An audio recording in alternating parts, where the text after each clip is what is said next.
श्रीकृष्णं वन्दे जगद्गुरुम्। ॐ पार्थाय प्रतिबोधितां भगवतां नारायणेन स्वयं व्यासेन ग्रथितां पुराणमुनिना मध्ये महाभारतम् अद्वैतामृतवर्षिणीं भगवतीम् अष्टादशाध्यायिनीम् अम्ब त्वामनुसन्धतामि भगवद्गीते भवद्वेषिणीम्। नमोऽस्तु ते व्यासविशालबुद्धे पुल्लारविन्दायत भद्रनेत्र येन त्वया भारततैलपूर्णप्रज्वालितो ज्ञानमयप्रदीपः।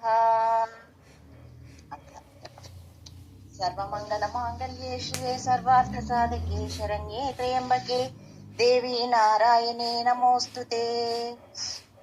अन्नपूर्णे सदा पूर्णे शंकर प्राणवल्लभे ज्ञानवैराग्य सिद्ध्यर्थं भिक्षां देहि च पार्वती माता च पार्वती देवी पिता देवो महेश्वरः बान्धवा शिवभक्ताश्च स्वदेशो भुवनत्रयम्। तत्क्षमा प्रार्थना। मन्त्रहीनं क्रियाहीनं भक्तिहीनं जनार्दन यत्पूजितं मया देव परिपूर्णं तदस्तु मे। यदक्षरपदभ्रष्टं मात्राहीनं तु यद्भवेत् तत्सर्वं क्षम्यतां देव नारायण नमोऽस्तु ते। विसर्गबिन्दुमात्राणि पदपादाक्षराणि च न्यूनानि चातिरिक्तानि क्षमस्व पुरुषोत्तमा।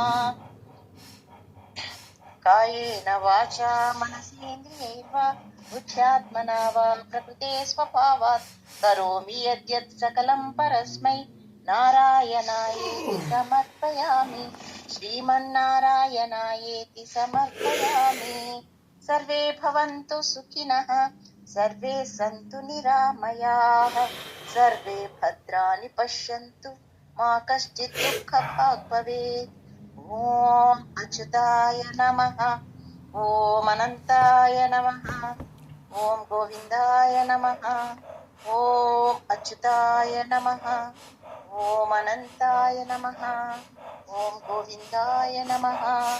ॐ अच्युतानन्त गोविन्दाय नमो नारायणाय नमः।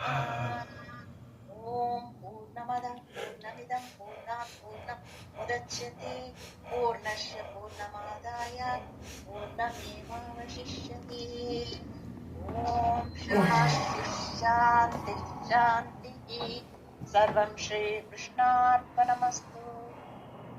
हरे